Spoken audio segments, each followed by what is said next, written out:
Glenn, how are you? Doing great, Mario. How are you? Good, man. Good. It feels like I'm back in 2003, but otherwise, I'm doing well. I'm doing well. Glenn, you've got some of the best coverage on this, and you have for years. So I'm really excited for this conversation. Can you just start? I'm going to ask a broad question first. Just explain to me how the hell we got here and how far you think this will go. It's a very broad question, but I want to get your take on it. What's the real cause, the root cause of the war? You know, the audience knows this. My theory is that this is about China. It's more strategic. A lot of people think it's mainly because of Israel on Israel's behest. And I think the reason I keep asking that question is that question really plays an important role on what happens next. Will there be boots on the ground? Will this be another forever war? So I'd love to get your general take on the war, Glenn.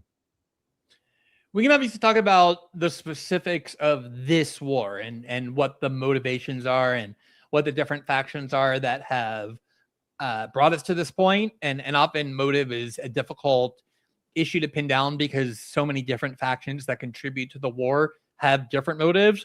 But I think no conversation about an American war, certainly this American war, is complete without taking a step back and realizing that the United States is a country that fights wars endlessly. Our posture, our role in the world is to fight wars. You can obviously count or try to count the number of wars that the United States has fought in the last, say, 50 years, and you will spend a long time tallying them up. Whereas if you look at China, which is, I think most people now agree, the competitive superpower to the United States, maybe not on par with it, but certainly the primary adversary, China has not fought a single war since 1979, which is 47 or 48 years ago. And that was a 1-month border dispute with Vietnam. And, you know, I live in Brazil, and I remember I had this epiphany when I first moved to Brazil after about a year of watching the news, that it was extremely odd to be in a country. You know, Brazil is not a small country. It's a quite large country. It's the 5th most populous country on the planet. But I was in a country where there was never any discussion of, hey, which country should we go bomb next? Or how many different countries are we currently bombing? And it can seem like a glib observation, but as an American, I became very accustomed to the idea that we are just a country permanently at war. And I think that is a major and crucial part of the context of why we're at war. We're at war because we are a country that fights wars.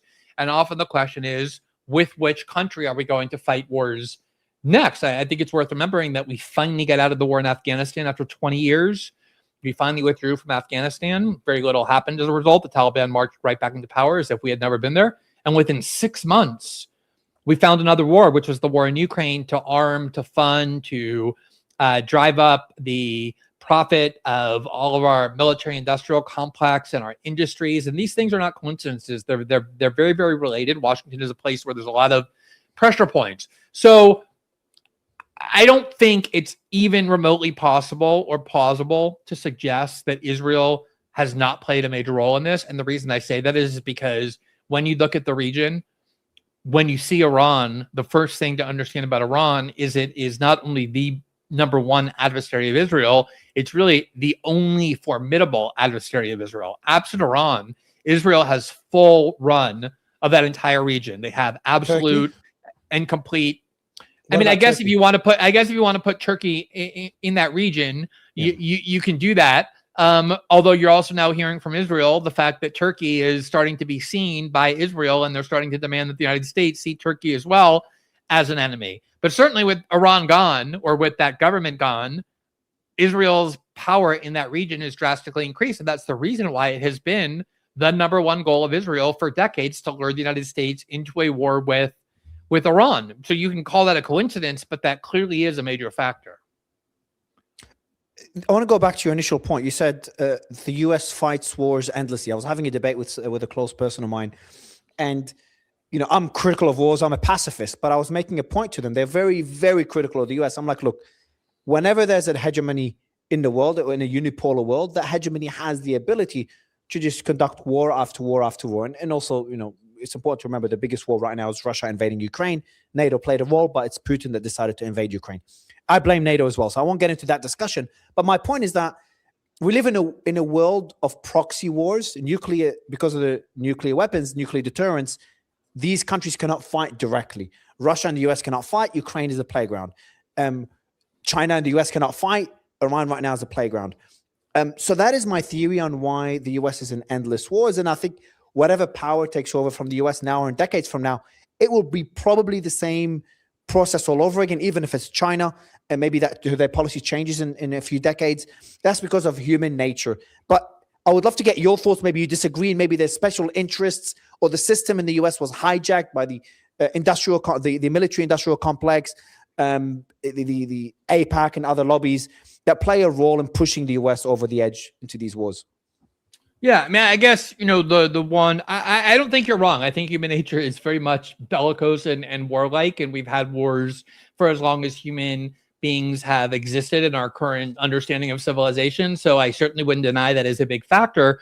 But one of the things that as human beings we also expect of ourselves is that we have these impulses and these instincts and these drives that we expect ourselves to overcome through our rationality, through other kinds of counter impulses. It's one of the things that distinguishes us from other animals.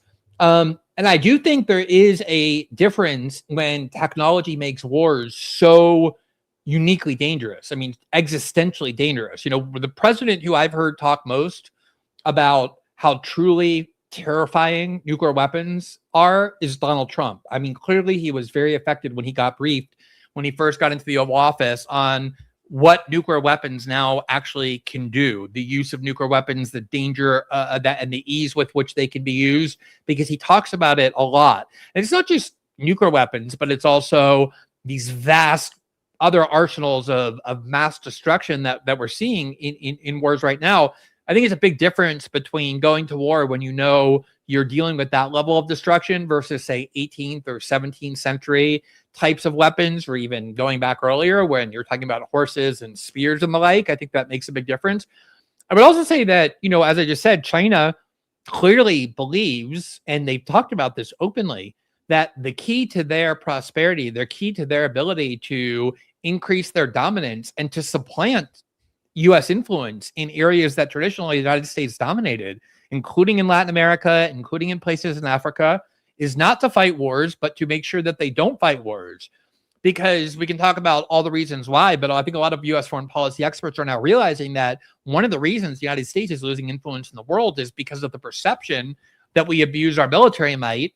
And there are other alternatives with countries and alliances that aren't quite as bullying, that aren't willing to go to war at the drop of a hat, and they would rather align themselves with those kinds of countries because they feel safer doing so. You look at the war in Ukraine and Russia, it's obviously an absolutely horrific war. It's a war of attrition. It's a war that has killed enormous numbers of people. At the same time, it is a border dispute. It's a dispute between two countries that have an extremely deep and rich connected history.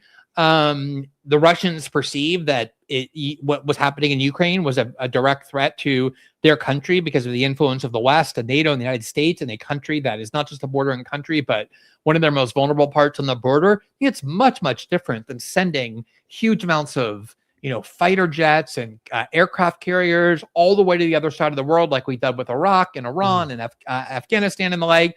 So I think the United States war posture continues to be different in kind and in scope in a way that I think we have to acknowledge. So if I asked you to put your finger on the main reason, not the only exclusive reason, but the main reason for this war, do you think it's the Israeli lobby that has the most influence on the reason Trump attacked Iran? Or could it be other strategic reasons as well? Which one it weighed more on Trump's decision-making?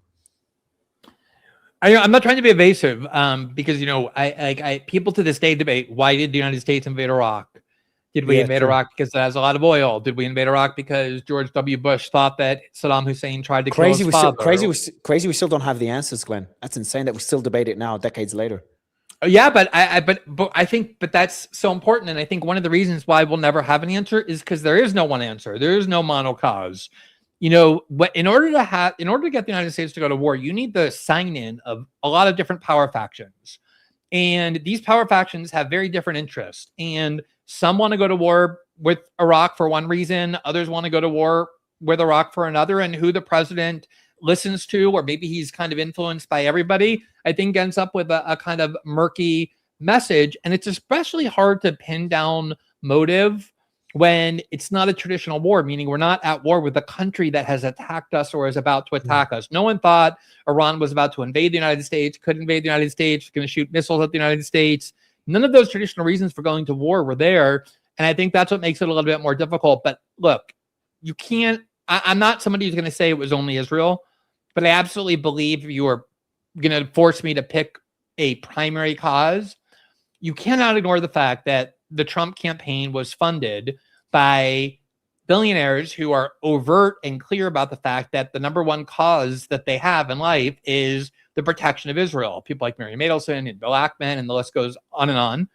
You have Donald Trump's son-in-law, Jared Kushner, whose family has been a long time obsessive, fanatical supporter, not just of Israel, but of the most fanatical movements in Israel, including West Bank settlements. He obviously plays a gigantic role in Trump's thinking. You have all kinds of people surrounding Trump who have long been hardcore fanatics about going to war with Iran, about defending Israel. And I think Donald Trump is very much somebody who, to his credit, listens to a lot of different people. He definitely goes into a lot of people who are against the war in Iran as well. And ultimately, he sided with the people who wanted to go to war with Iran. And principally, those are people who have demonstrated a lifelong loyalty to Israel. There's just no getting around that. Were you surprised when the war started? Were you one of the people that thought maybe it's all a bluff, similar to what he did in Venezuela, just to have Iran concede on the negotiating table? I think on some level, all of us have a part of us that don't really believe a new, major, extremely dangerous war is going to start, because maybe we just kind of so much hope it doesn't that we start believing that it won't. But I think clearly when, you see President Trump sending gigantic armadas to Iran and talking about how they're bigger than the ones he sent to Venezuela, how Netanyahu's coming to the United States, how a bunch of signals are being sent. I'll tell you, Mario, the thing that really actually did disturb me more than anything was when President Trump sent a letter to Israeli President Isaac Herzog urging him to pardon Benjamin Netanyahu, who faces a whole array of corruption charges. One of the things Trump said was, it's ridiculous to put Netanyahu on trial because Netanyahu is a war hero. He's a war president. He's a war leader. And he said it in such a way that obviously he meant himself too. Donald Trump sees himself that way because of the war that the two of them waged, that 12-day war where Trump, sent the B-52 bombers. And the way in which Trump talked about that and the kind of pride and sense of strength that I could see that it gave him, that was really what made me worry that Trump would start another larger war this time. How far do you think he'll go? Do you think there will be boots on the ground? I can't believe we're even talking about it, but here we are. 3,500, some reports of 5,000 Marines sent to CENTCOM. It's the reason it's so hard to predict. First of all, this is, I think, one of the things that people have overlooked is that you can start a war and have all the plans that you want. It's going to be a quick war. We're going to dispatch the government quickly. We're not going to put a boot on the ground.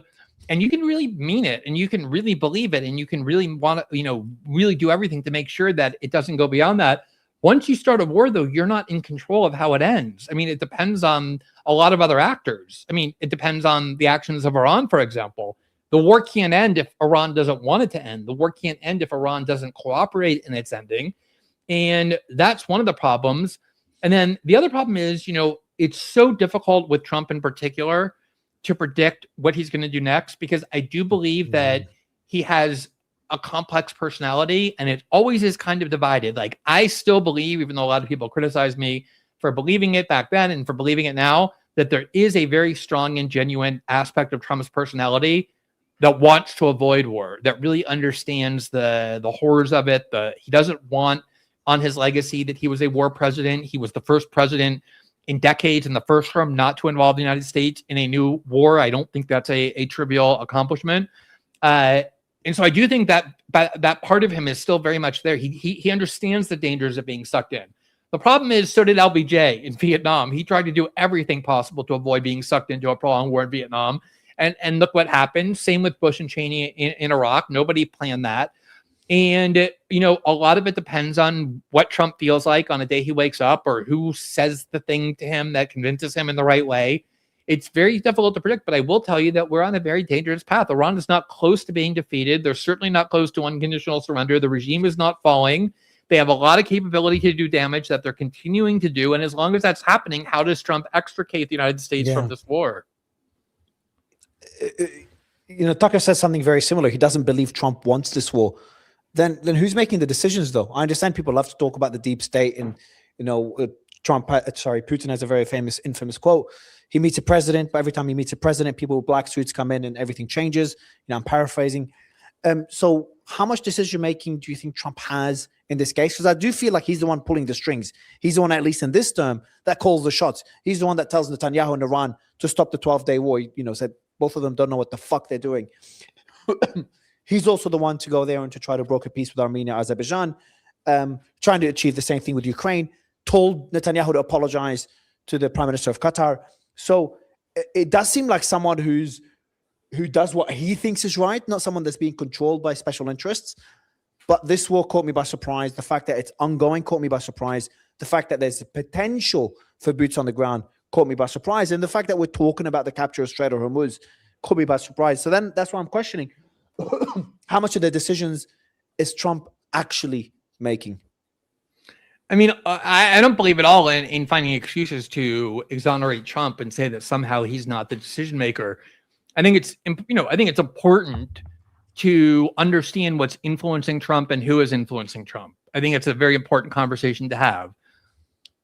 These factors are causing Trump to pursue a war. These people are convincing Trump to pursue a war. But at the end of the day, the person who decided to take the United States to war and to keep us at war is Donald Trump. He's the one who started the war, and he's the only one who can really end it. I mean, Congress in theory can, but they won't. So only Donald Trump can. To say that somebody doesn't want to do X doesn't mean that they're not the ones who decided to do X anyway. Like, I don't want to go and eat junk food when we're done with this interview, but I still might. And if I do, the fact that I didn't want to do it doesn't mean that I wasn't the decision maker. I did it despite not wanting to.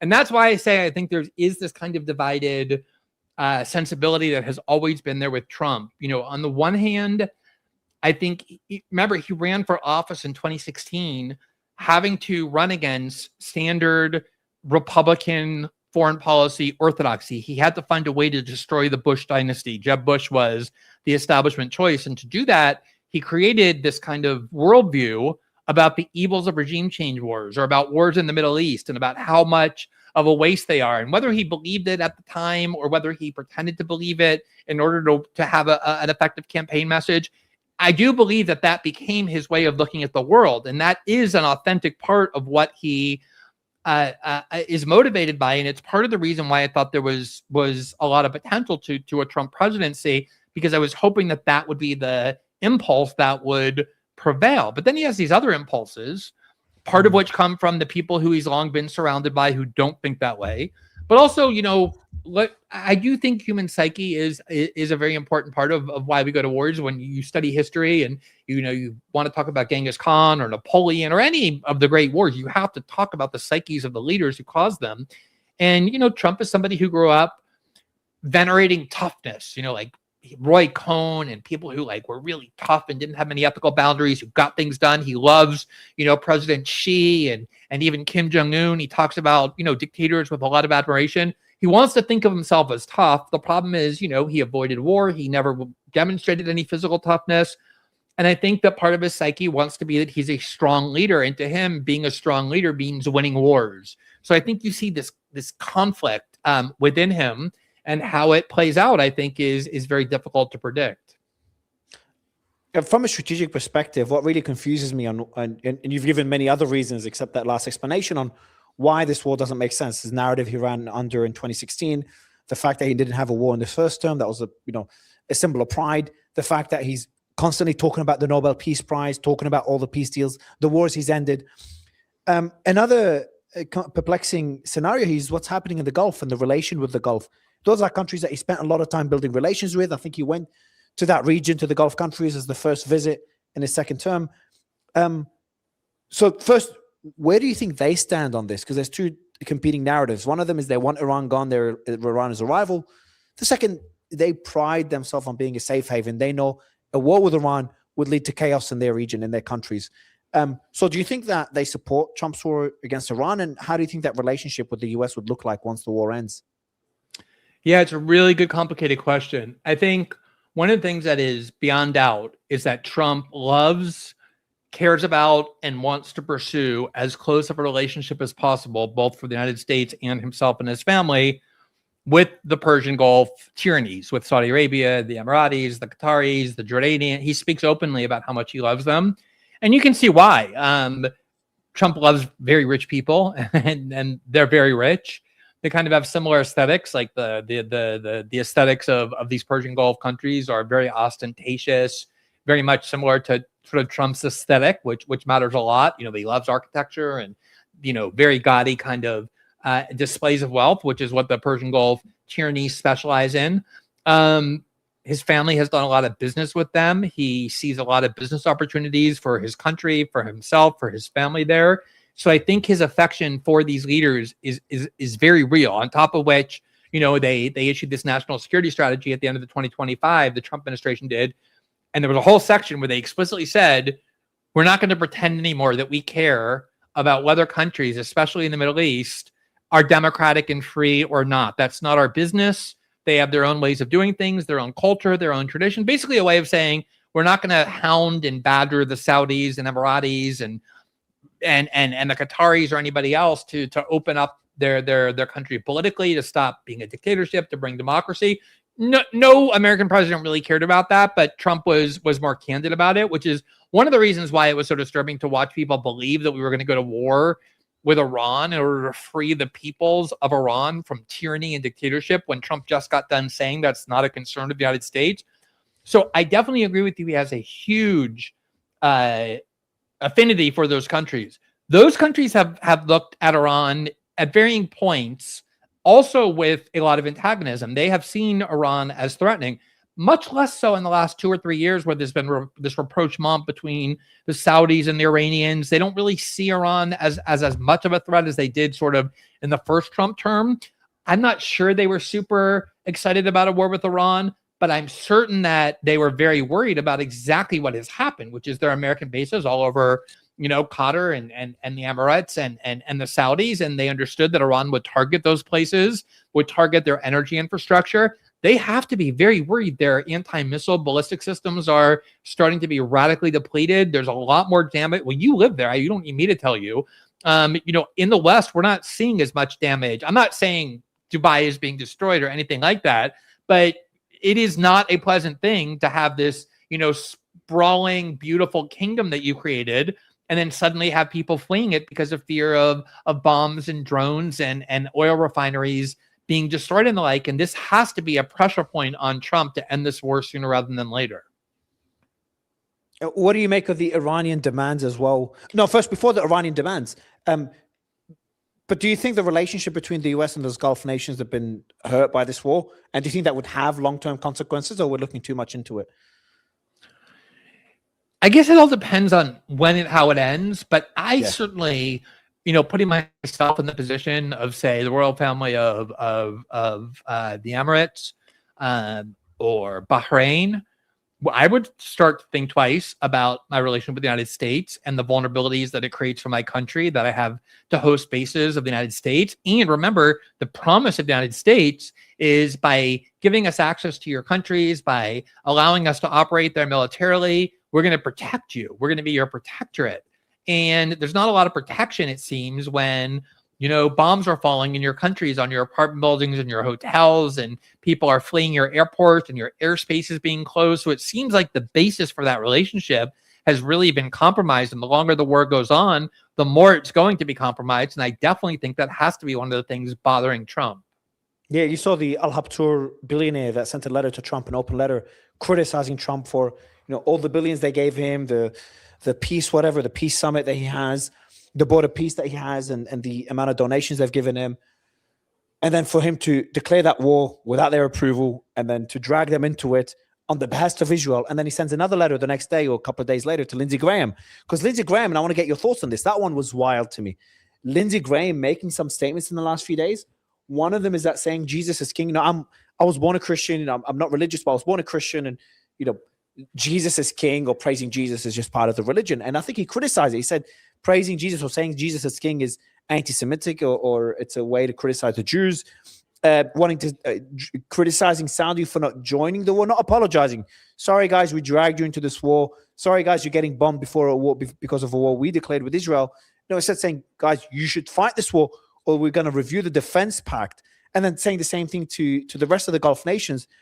That was mental to me. And there's been other statements. I just lost track of the amount of crazy things he said that I just don't understand as a foreigner watching this, how Americans are fine with someone being so openly Israel first. I think there was a speech he was giving, I think it was a few months ago, I'm not sure, at an event where it's a Christian event, and they were booing him, and he said, look, I'm going to always stand by Israel no matter what. There's all these weird statements.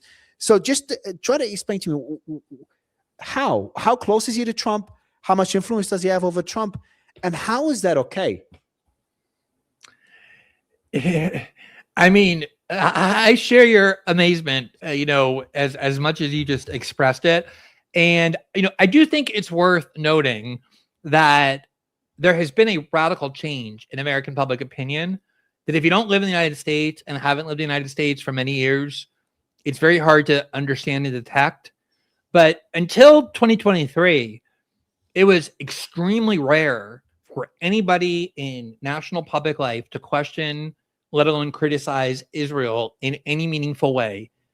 Almost nobody was willing to stand up and say, why is it that we spend a minimum of $4 billion every year to just send to the Israelis? Why do we deploy our military every single time that Israel wants to go to a war where we put our own soldiers in harm's way in defense of this foreign country on the other side of the world? Why is it that when resolutions and other types of bills in Congress get introduced that involve Israel, a Congress that can never agree on anything suddenly has passage of these bills by virtually an unanimous vote, and then anybody who votes no is automatically basically removed from Congress in the next cycle? Why do we have American politicians who spend the few breaks they get from Washington not going home to their districts but flying to Israel? Things that are so bizarre for any other country that no other country, I can't think of any other country where anything remotely like it is even possible, let alone, and yet in the United States for decades, it has become so just part of our woodwork where people have been petrified to question it, that the most insane things, as you just said, like Lindsey Graham making very clear, he said, I'm in Israel every 2 weeks. He's the senator of South Carolina, a country that is in the last 5 or 10 for every relevant metric of poverty and education and health. And he's saying every 2 weeks, I'm in Israel, talking about Israel, caring about Israel, prioritizing Israel. How is that not immediately a huge scandal, which is what you're asking? And I wish I could tell you. All I can tell you is that there's a huge young generation of Americans, thanks in large part to the fact that we now have a free internet, more or less. And of course, that's one of the reasons why it's under attack, is precisely because it enabled this, but also because it's been so brazen in the last few years that huge numbers of Americans are finally saying, this is insanity, like you were just saying. And you're seeing for the first time support for Israel unraveling in a very rapid and pervasive way that I find extremely encouraging and surprising. I've been waiting for this my whole life, precisely because, as you just said, it's too insane to sustain for any longer. Yeah, I don't. Just to be clear, and I'm not saying this out of fear. Like I'm very critical of what Israel did in Gaza. Extremely critical. More nuanced on Lebanon and Iran, but I applaud Israel for doing this. They're doing what's best for their country. Israel first. So them being able to influence another country. Right. If the US is able to influence Venezuela, go US, the biggest democracy in the world. I look up to the US as an Australian. So great. US has great influence over Venezuela. Great. The US has, winning XYZ war, AI war, whatever, the AI race against China. I don't want democracy to win. So great for Israel doing this. It's just sad to see the world's biggest democracy be taking advantage of this. And I'm someone who doesn't believe Israel is the main reason for the war in Iran. I think Netanyahu has influence, but not that much. I hope I'm right. But it's just sad for me to see it. And it is perplexing. The deeper I look into it and the more conversations I have like this one, looking at the biggest donors to Trump. I looked it up. I can't remember who I was interviewing a few days ago, and I just looked it up on the spot because I keep hearing about it. It is mental. It is insane how they've managed to hijack a system. Good for them. But you've said that the sentiment is shifting, and you're right on that front. But maybe there's also efforts to try to flip that around. I heard you talk about it with Tucker. Maybe can you give me an idea of what's happening? Larry Ellison's acquisition of TikTok, and what's happening in CBS, the comments about CNN as well. that Hegseth has made, worries me because I'm a believer in free speech, a bit of an absolutist. So give me more examples of what's happening, because you've been covering this for so long, and maybe some of the pressure you've faced talking about this for so long. Yeah. So, I mean, unfortunately, the examples, and I'm not talking about minor ones, I'm talking about major examples, are so numerous that I could spend the rest of our time together and beyond talking to them. So I'm talking about them and describing them. So I'll just give you a few of the lowlights. Let's start with TikTok, because TikTok became an app almost overnight that young Americans used almost to the exclusion of anything else. I have kids who are 18 and 16. They don't know what television is, never really cared about or heard of Facebook, use Instagram for photos. TikTok is where they learn about the world. TikTok is where they express themselves, where they gather, where they organize. TikTok, and they're Brazilian. It's even more true in the United States. TikTok became the #1 primary source of news and information and community building and connection for younger Americans in the United States over the past 5 to 7 years.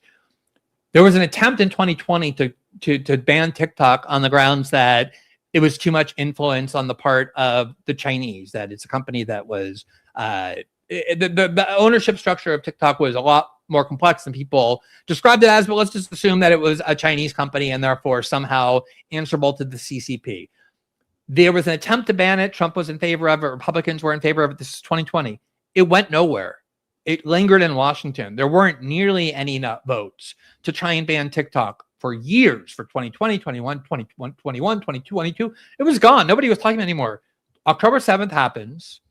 There's an obvious shift in sentiment toward Israel on the part of young Americans. These protests happen all over college campuses. Polls start showing that Americans sympathize with Palestinians over the Israelis by something like 70 to 30, 75 to 25. And a bunch of, middle-aged people, Gen X people, boomers who, have always been pro-Israel are shocked, and they want to understand why. And they began to blame TikTok, because it was where TikTok people were seeing, babies being incinerated and families being vaporized and all kinds of people expressing criticism of Israel. And they decided, not because of China, that never was the reason, that wasn't sufficient. They got convinced that the reason young Americans were being turned against Israel was because there was too much free speech being permitted on TikTok when it came to Israel. The ADL started demanding that TikTok be banned. The Democratic Party, the pro-Israel sector of the Democratic Party, joined with the Republicans to demand that that TikTok be banned. Joe Biden got behind the ban, and it was only because of concerns about Israel, not about China, as everyone in Washington will tell you, that finally were there enough votes that the U.S. Congress got together and banned a social media app that 1/3 of Americans were voluntarily choosing to use. Nobody was forcing them to use it. Nobody was imposing on them. They decided to ban it. And then at the last minute, they said, well, maybe we don't have to ban it. Maybe we can put it in the hands of people we, the government, can control. And what's so amazing about it, Mario, was that the big campaign, the big scandal of the Biden administration, and it's one I absolutely shared with conservatives, was that the Biden administration was trying very hard to censor big tech, Facebook and Google and Twitter, over things like Ukraine, over things like COVID, and it was very dangerous. And now you have the government trying to forcibly remove one of the most important social media apps and put it in the hands of somebody who would censor it on behalf of the government. TikTok was basically the only app they couldn't censor, and that was the one they either forcibly closed. And so they didn't just put it in the hands of anybody. They put it in the hands of Larry Ellison, either the richest or second richest man on the earth, depending on Elon's net worth at any given moment. And Larry Ellison's #1 cause in life, his philanthropic cause, his only philanthropic cause, is Israel. He's the largest ever, private donor to Friends of the IDF in American history. He's very close friends with Netanyahu, tried to get Netanyahu to join Oracle, very, very linked. The minute that this all started happening, they put an ex-IDF soldier in charge of censoring TikTok. And so you see this major source of information that American young people have relied upon, forcibly removed by the government and put in the hands of a close Trump ally who, above all else, is extremely pro-Israel. At the same time, that same family is buying CBS News and putting Barry Weiss in charge, and then buying Paramount, and now buying Warner Brothers and CNN, and consolidating unprecedented control, not just among American corporate media outlets, but also social media, in a way that obviously is designed to reverse this trend that we've been talking about of the collapse of support for the United States. This is an extremely alarming trend of the government and oligarchs working together to control public opinion in favor of a foreign country. So that is just one of the many examples. I can give you others as well that are more legal in nature, that are more statutory in nature, but that signals what's happening. Yeah, I heard you talk to Tucker about it. I think people should check that out. The censorship in academia, for example, there are certain things you cannot say, like the establishment of Israel as a racist endeavor. You're legally not allowed to say this. In which country is that? In the US, or you're referring to Australia? Because you guys were talking about both. In the United States, it's the United States is the hardest country to censor in because we have the First Amendment. Exactly. And it's kind of like embedded culture. In the United States, the Trump administration cut off funding for colleges and universities, Harvard and Yale, et cetera. And a condition for getting that funding back, which they depend on for research that keeps the United States ahead in all sorts of fields, that was the relationship, government funding of universities that let the United States develop the internet and have the lead in the internet. The condition for getting that funding back was they had to institute expanded hate speech codes. Republicans were always against hate speech codes. They wanted to expand hate speech codes to expand the definition of anti-Semitism to include a whole variety of common criticisms, either of Israel or of Jewish people, that are now banned from being expressed on campus. If you express them as a faculty member, you'll be fired. A student, you'll get expelled. So you cannot say Israel as a country is a racist endeavor, but you can say the United States as a country is a racist endeavor, or the UAE is, or Australia is, or China is, or Iran is, or any other country on earth. A whole variety of special speech restrictions applying solely to Israel that have been imposed on American colleges and universities, which is the place where debate is supposed to be freest in our academic institutions. And that too is government imposed in the name of protecting Israel. Yeah, another thing as well you can't say in academia is that Jews killed Jesus, or Jews were responsible, played a role in the death of Jesus, which is just wild to me. I think most people don't really care to discuss this anymore. But moving away from this, just talking about the Iran war, because the reason that kind of fits into everything is how much influence does Israel have over the US? And you've talked about how the sentiment is shifting. But in terms of influence, if, as you say, that played a key role in the war in Israel, the acquisition of TikTok could flip sentiment around again. I'm not sure what pressure, if you're still facing pressure.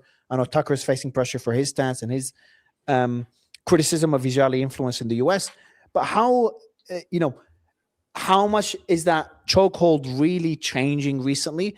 And if it is changing, how the hell did we end up in this war? And more importantly, how long do you think they can sustain this war? Because politically, it's gonna harm. It's harming Trump based on all the metrics he cares about. It's harming him in the polls. Correct me if I'm wrong. It's oil prices. That's something he's always, talked about, priding himself on lowering oil prices, blaming Biden for it. Potentially inflation. We haven't seen that. The stock market. And obviously being the peace president. So there's all these different indicators that he usually uses as a barometer for making decisions. And they're all pointing red. So for me, this is why I'm just perplexed as to how this is dragging on and how far this could actually go. Because it's just not making sense unless that influence you're referring to is a lot more significant than me and you would like to believe.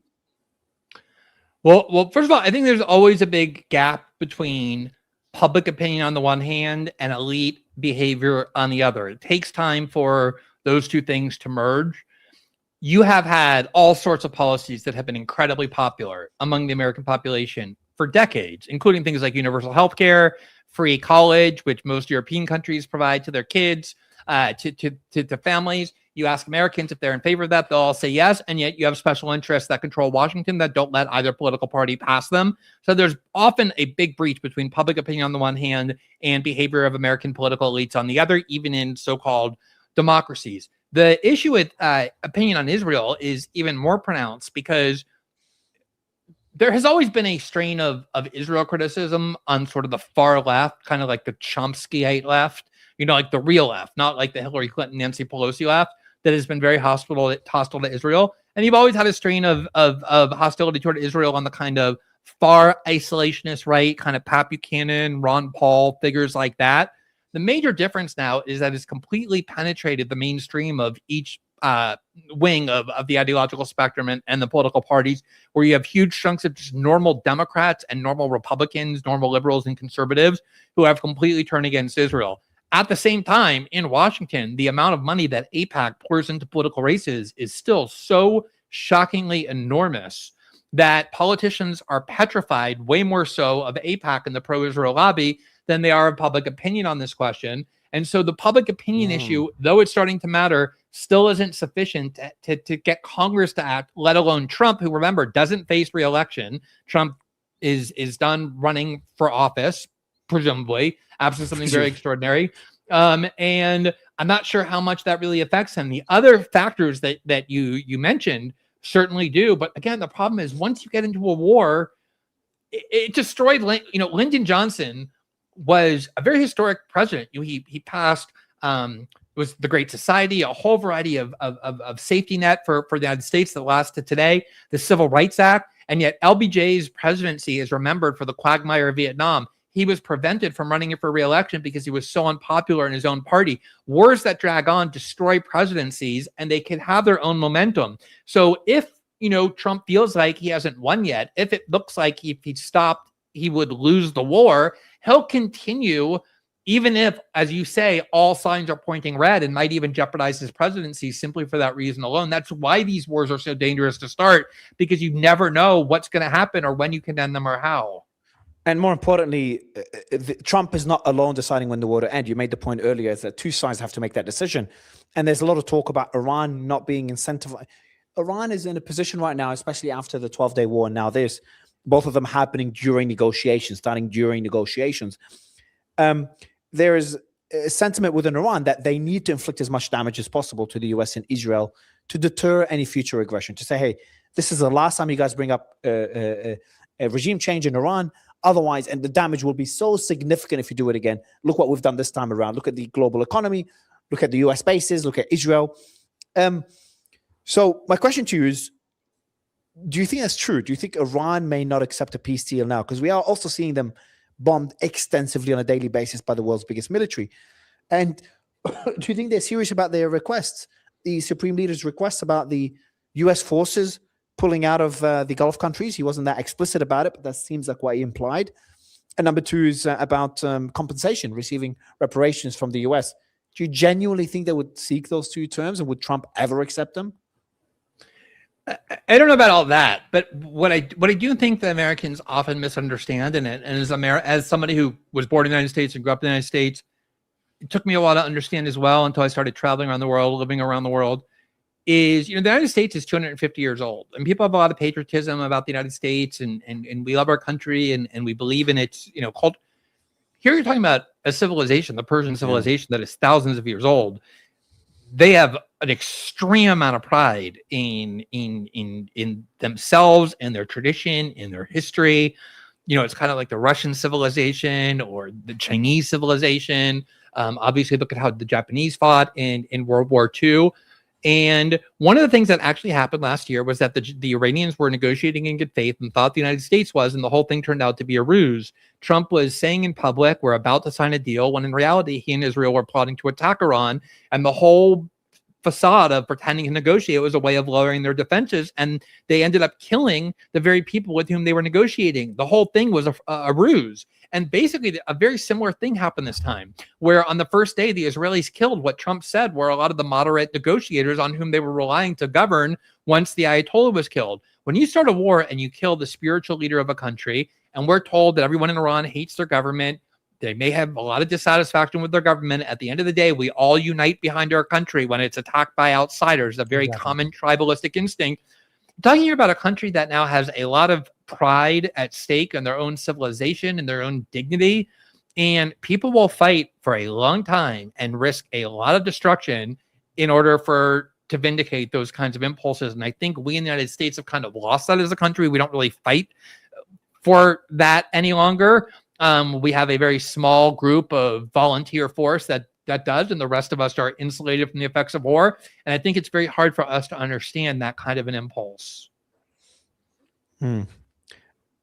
I agree, and I share those same concerns that this has become so existential for Iran that just accepting a peace deal now, like they did in the 12-day war, it's not the same anymore, especially after you kill their supreme leader and you get someone with the same last name, Taliban, Khamenei, someone who's more hardline as well. And they think that if they do a deal now, the Israelis and the Americans will replenish their anti-missile and they'll be back in 6 months. which Exactly, is probably exactly. true. How significant is that concern, by the way? Because that one's shocking to me. The munitions has been a discussion throughout the Ukraine war, how the stockpiles are being depleted for the US and how the US is not ready for any conflict, direct or indirect, with China.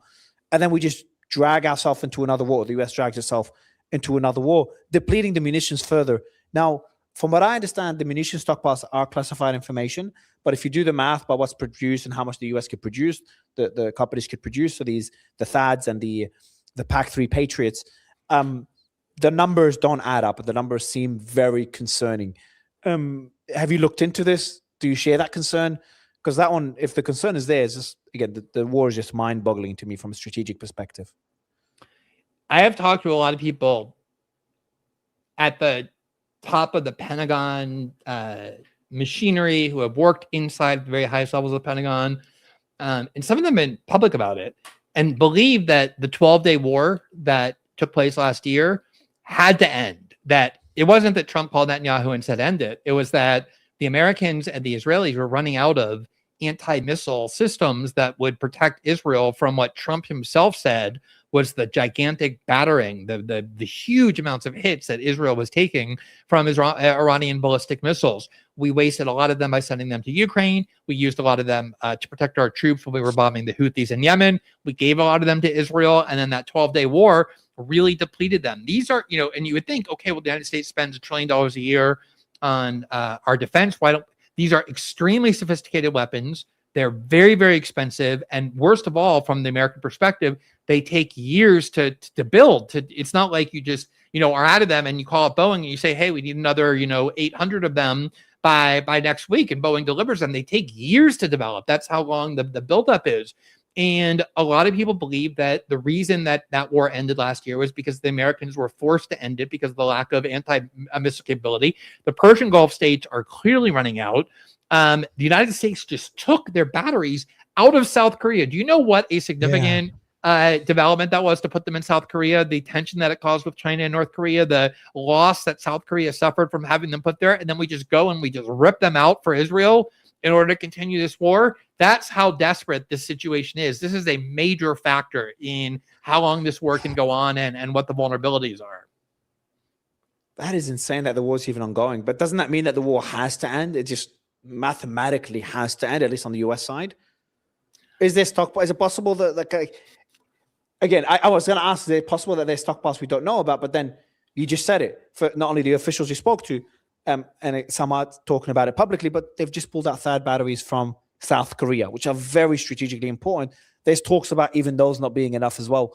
I'm not understanding how this is happening, though. Well, I think that the idea last year was, and I think they gave up on this idea now, although some people still have it, is that it's kind of a race. The race is you have to destroy the Iranian capability to shoot ballistic missiles. You have to destroy their launchers. You have to destroy their missile supplies more quickly than they can exhaust your anti-missile system. So that even if you run out, they don't have any more missiles to send. They don't have the capabilities to send them. The problem is that they are much better fortified than a lot of people think. Some of these are very deeply buried underground. They obviously understood this dynamic. The Iranians have prepared for it. These are smart people. This is a big country with a lot of scientific advancement that came close to the development of a nuclear weapon. You're not talking about a primitive society here. They planned a lot for this to fortify themselves against that possibility. And at the same time, what the Ukraine-Russia war showed, which Americans didn't learn the lesson of, is that wars really aren't that necessarily fought with these gigantic, super expensive, high-tech systems that the United States is focused on, but that drains American resources to the benefit of these huge companies. The Iranians are using $10,000 and $20,000 drones that they can have an endless, limited supply of to do huge amounts of damage wherever they want to. And the way there really is no defense against those in any realistic way. And I think that's a problem the U.S. and Israel, along with the Persian Gulf states, are now facing. That is so wild that we're here. That is so wild that we're in a position. We knew these things. We knew in Ukraine how effective drones are. We've been speaking about it for a long time, how warfare has changed, and those air defense systems are not ready for this type of war. And also, there's been talks about the U.S. preparing its defense industry to be able to deal with drone swarms, to be able to deal with intercepting missiles at a much cheaper rate, developing munitions at a much higher rate as well. And instead of preparing for that, we seem very ill prepared. Now there's talks about Zelensky helping the Gulf and the US, which is just crazy to me. But this just all sounds very, very concerning. And there's one more scenario that worries me as well, is Iran being turned into a Ukraine. Ukraine's being used as a way to weaken Russia, or at least that was the part of the initial intention. And now we're in a position where Iran, if I'm Putin, I'm Xi, I could look at Iran and saying, wow, they're being able to sustain this. They're still able to fire at Israel and the Gulf nations and US bases and strike a lot of the radars.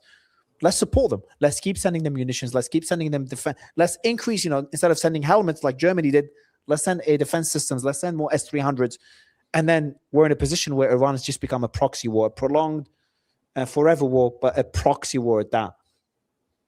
Yeah, there was this report, I'm sure you saw it about a week ago in the Washington Post, claiming that Russia was providing intelligence about targeting to Iran. And there was all this outrage in the United States. How dare Russia interfere and aid our enemy? And I was thinking, why would Russia possibly try and look at one of our wars and aid our enemy? We would never do that to them. This is the way Americans think. Like they don't realize that we've been doing that and so much worse to Russia for the last 4 years. We've been providing Ukraine with weapons that are striking inside of Russia, let alone intel. And Americans think that we can do that to the rest of the world, but no one's going to do that to us. Arming up Taiwan, delivering record numbers in defense equipment as well. But that's the other thing, Mario, think about that. Like for as long as I can remember, and I've been, doing journalism for a little bit over 20 years now, once the Bush adventures as part of the Iraq war and the rest of the Middle East started to wane down under Obama, the slogan of the U.S. foreign policy community and the transatlantic alliance was, we have to pivot to Asia. The Middle East really wasn't the centerpiece any longer of our national interests. We had our own oil. We could buy oil easily from those countries. We had to focus on China and the Pacific and protecting our interests there. And we never were able to get out of the Middle East. We were never able to extricate ourselves from the Middle East. Why? There's nothing in the Middle East for the United States other than Israel. We have enough oil. We could be a net exporter of oil. We don't get that much oil from the Strait of Hormuz or the Persian Gulf. We haven't ever pivoted to Asia. And what would happen now? I don't think it's going to happen because I think China and Taiwan are reaching an agreement, in part because Taiwan understands that the U.S. is not a dependable protector. But what would happen if the Chinese acted against Taiwan? Do you think we would have any ability in the middle of everything we're doing with Israel, with Ukraine, with Iran, to give Taiwan any meaningful help, let alone ward off the Chinese? Of course not.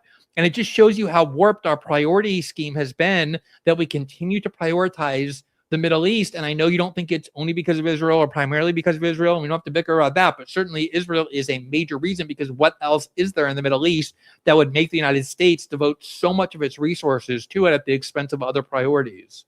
Yeah, I was thinking, the Middle East, at least now with Iran, the Strait of Hormuz, putting Iraq and Afghanistan aside, especially Iraq.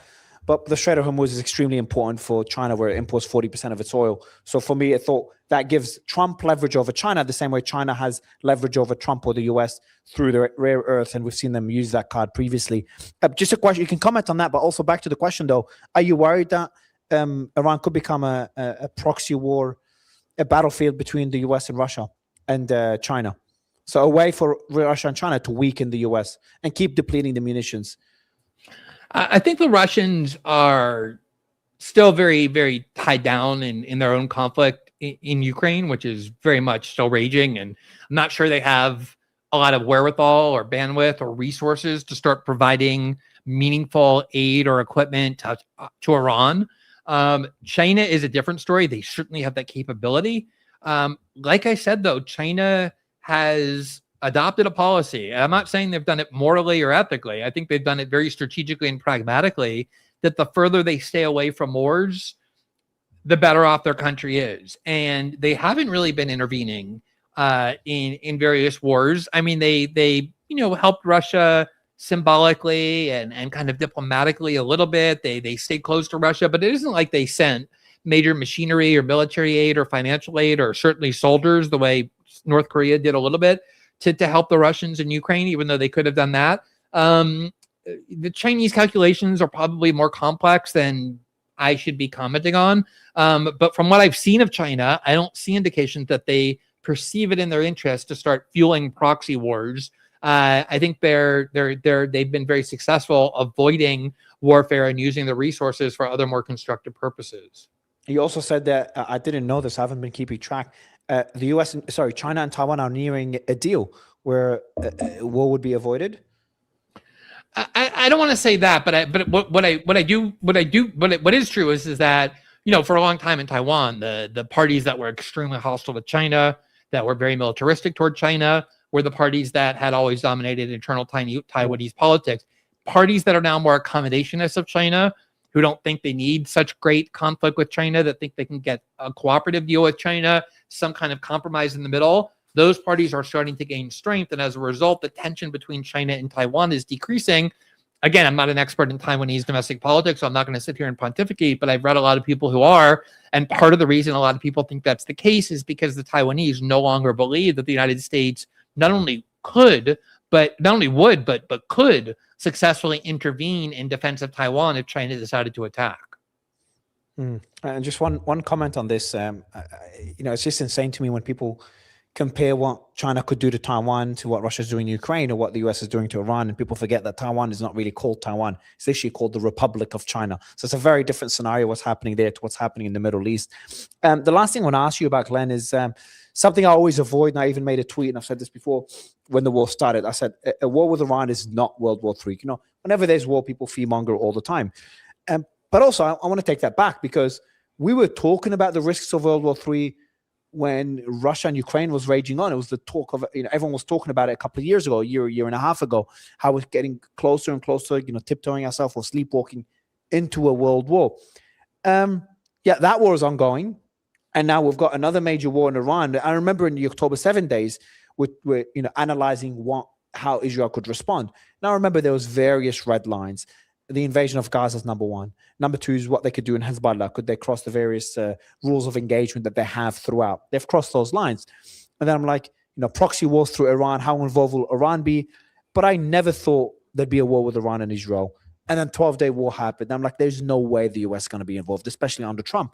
Yet here we are. So the war in Ukraine is ongoing. We've got a war with Iran. We're talking about potentially Russia and China supporting Iran further, Iran becoming a proxy battlefield. Unlikely, but it's a scenario worth discussing as well. So then you're going back to the question, though. I just don't think it's fear-mongering anymore. I think it's a necessity to talk about the risks of a global conflict, an accidental global conflict. Is that something you discuss often? Is that something you think about? And is that concern that we should have, or is, we're far from that?